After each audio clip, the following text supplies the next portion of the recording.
Hello বন্ধুরা, সাম্প্রতিক চ্যানেলে তোমাদেরকে আরও একবার সুস্বাগতম জানাচ্ছি।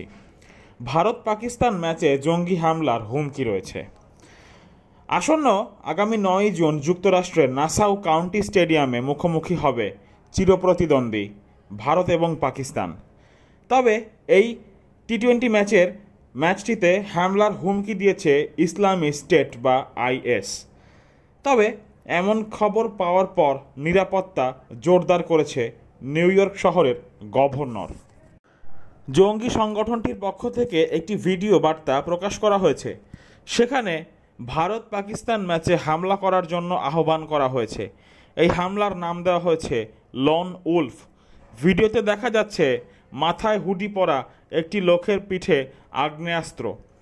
ভিডিওর নিচের অংশে সাদা অক্ষরে লেখা রয়েছে, তোমরা ম্যাচের অপেক্ষায় আছো আর আমরা আছি তোমাদের অপেক্ষায়।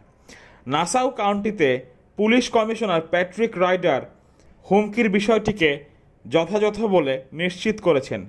তিনি বলেছেন, গত এপ্রিল মাস থেকেই জঙ্গি সংগঠনটি এরকম হামলার হুমকি দিচ্ছে একের পর এক।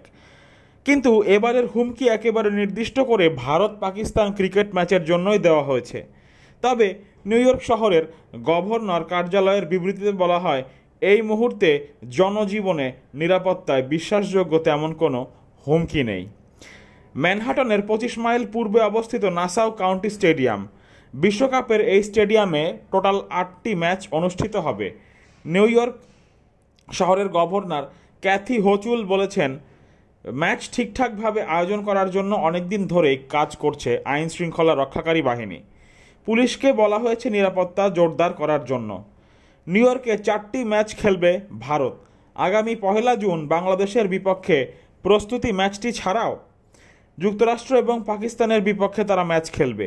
এরই মধ্যে নিউ ইয়র্কে পা দিয়েই কঠোর অনুশীলন শুরু করেছে এই ভারতের ক্রিকেট দল। বন্ধুরা, আপনারা ভারত নাকি পাকিস্তান এই আসন্ন টি-20 বিশ্বকাপে কোন দলকে সাপোর্ট করছেন সেটি কিন্তু জানাতে অবশ্যই ভুলবেন না। ধন্যবাদ।